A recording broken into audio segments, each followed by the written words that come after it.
Hi, everyone. Thank you for tuning in to our energy and environment panels this morning. I'm here with Rachel Frazin to break down some of the start of what we've heard today. I'm the White House reporter, Alex Gangitano, and of course, Rachel covers energy and environment here at The Hill. So I wanted to talk a little bit about the panel that you moderated. The discussion was about the future of climate science and how there've been a lot of cuts with this new administration. Well, we're 100 days in, I guess not new anymore, to funding for science and how that impacts innovation. And I thought Alice Hill was really interested when she talked about how innovation has propelled our economy. We've been able to bring immigrants in who want to work on science here in the U.S., but those folks might be recruited elsewhere, and we miss out on a lot of these good scientists. So can you talk a little bit about what your coverage has been like with that and what you might have learned from some of these panelists? Yeah, there's a lot there to unpack and to go over. So there have been a lot of cuts to science. One of the things that's been in the news recently is they dismissed all of the volunteer scientists who are working on the National Climate Assessment, which is a congressionally mandated assessment. It comes out every couple of years, and it talks not only about the state of climate science generally, but about how climate change is going to impact the United States specifically. Like, unlike a lot of climate reports, for example, it's done in Fahrenheit as opposed to Celsius, which for me is a nice change because I actually understand those temperature changes as an American. Impressive. So it's not clear what's going to happen with that report because it is mandated by Congress, but they've just let all of these volunteer scientists go. We're also seeing cuts at the agencies, as you and I'm sure the viewers know. DOGE is making cuts across the board to federal workers.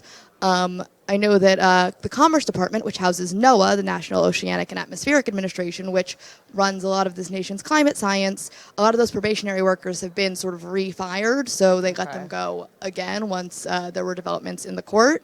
And a lot of those folks are folks who work on science, not just climate science, although that's a part of it, but ocean science and weather prediction. And so all of those things are being impacted. We're seeing, some weather balloons launches being suspended because of staffing shortages. And so there's definitely a lot there to unpack.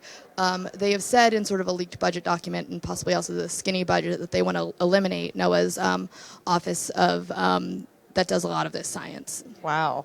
Yeah, on those weather impacts, and obviously it seems like there's extreme weather events, several times throughout the year in the States. And some of what Leslie was talking about is how much those events put pressure on our electric power and how there's been some shifts in navigating how to respond to those threats because they are more frequent.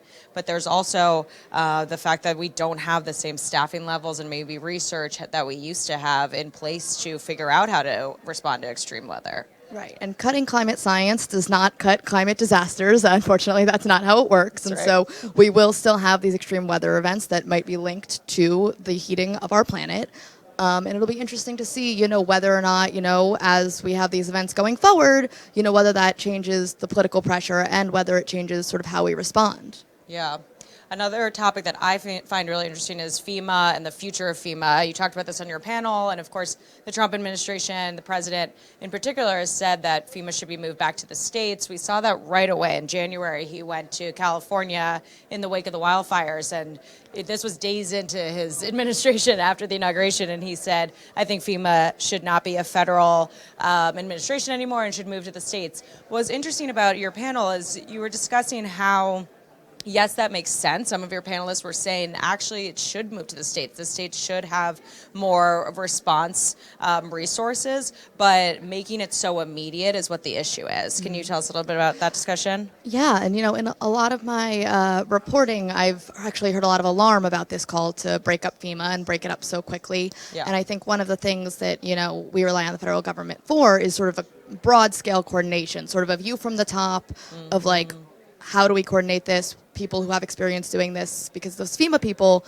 do this all the time, whereas if you're in a state, you may only get a disaster once in a while, so you're more prepared. So I've actually heard some bipartisan alarm from these calls, but I've also heard bipartisan support for maybe a shift, maybe, changing some of the responsibilities, but I think a lot of the concern I'm hearing was the outright call to eliminate FEMA as opposed to, calls to maybe shift some of the responsibilities around. So we'll have to see what they ultimately do. Yeah, making it so immediate, because it did sound like these experts were saying these states just don't have the ability to, if it's all on them, handle it all on their own. And I don't know if that's staffing, funding, all of the above, but they do, since they've been so reliant on the federal government for so long for this.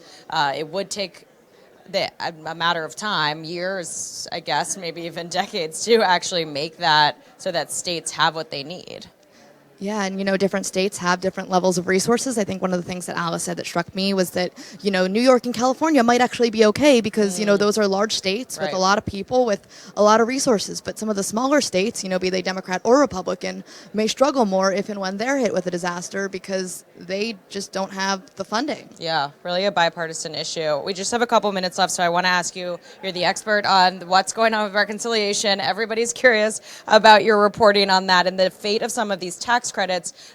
In Vic's last panel, they were talking about what it could mean for the IRA, which was passed under the Biden administration. No Republicans voted for that bill, but a lot of them have enjoyed the benefits of it, even touted the benefits of it on their social media accounts and whatnot. What do you think is the future of some of these tax credits? And Republicans want to eliminate, these mandates. So how will that turn out? And that is the $1 million or multi-billion-dollar question, right? Is what happens to these tax credits? And I think it's really, really unclear because you do have a coalition of Republicans who are saying, hey, we want to look at this strategically, but you've got another coalition of Republicans who say, hey, that's not consistent. We are a free market party. Let's cut it all. And so, first of all, it's too soon to say who will win there.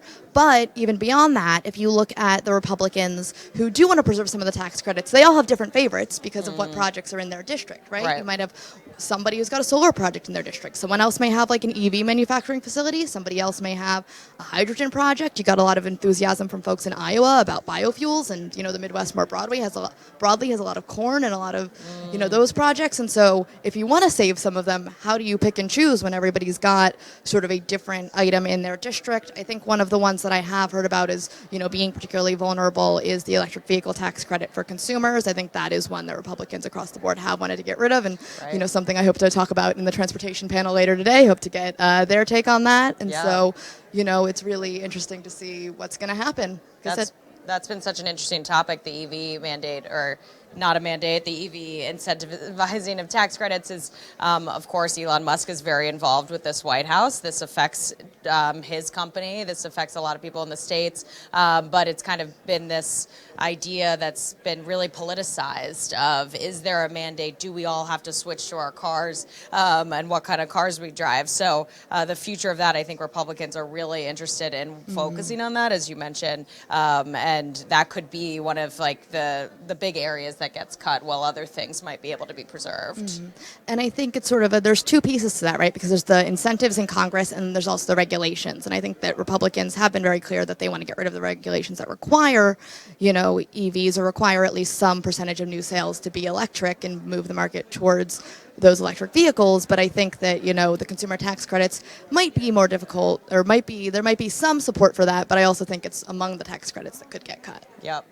Well, thank you, Rachel. Thanks for chatting with us, and thank you for joining the two of us. Rachel has some really interesting panels coming up with some young Americans focused on climate from both sides of the aisle, and one on transportation. So thank you for tuning in. Thanks.